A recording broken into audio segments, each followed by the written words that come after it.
Friend, नमस्ते, प्रणाम। मैं वंदना वर्मा बहुत ही प्यारा देवी गीत लेके आए हूँ जो कि नवरात्रि कल से है।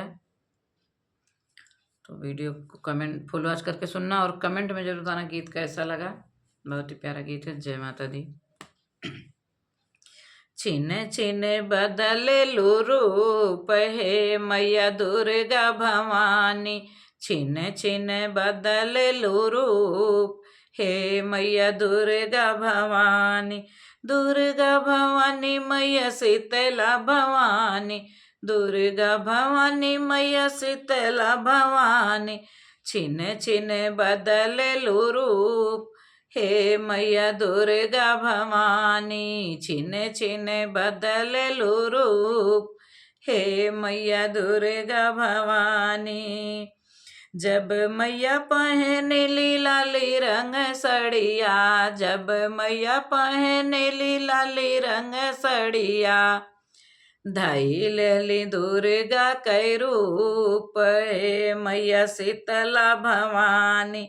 धाई लेली दुर्गा कै रूप हे माई दुर्गा भवानी। छिने छिने बदले लू रूप हे मैया दुर्गा भवानी। जब मैया पहनली पीली रंग सड़िया। जब मैया पहनली पीली रंग सड़िया।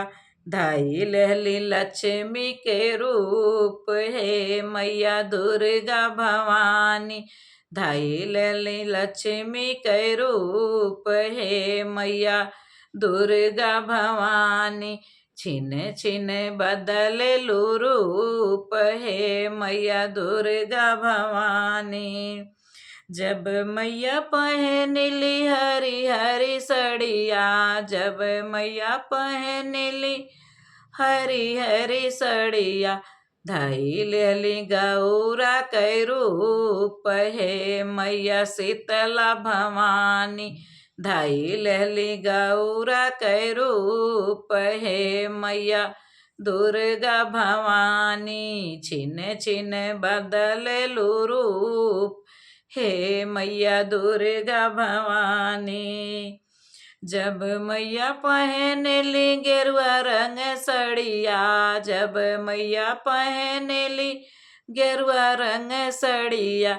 धाई लेली सीता कै रूप हे मैया दुर्गा भवानी। धाई लेली सीता कै रूप हे मैया दुर्गा भवानी। छिने छिने बदले लू रूप हे मैया दुर्गा भवानी। जब मैया पहनली सफेद रंग सड़िया। जब मैया पहनली सफेद रंग सड़िया। धाई लेली शारदा कै रूप हे मैया दुर्गा भवानी। धाई लेली शारदा कै रूप हे मैया दुर्गा भवानी। छिने छिने बदले लू रूप हे मैया दुर्गा भवानी। जब मैया पहनली काली रंग सड़िया। जब मैया पहनली काली रंग सड़िया। धाई लेली काली कै रूप हे मैया शीतला भवानी। धाई लेली काली कै रूप हे मैया दुर्गा भवानी। छिने छिने बदले लू रूप हे मैया दुर्गा भवानी।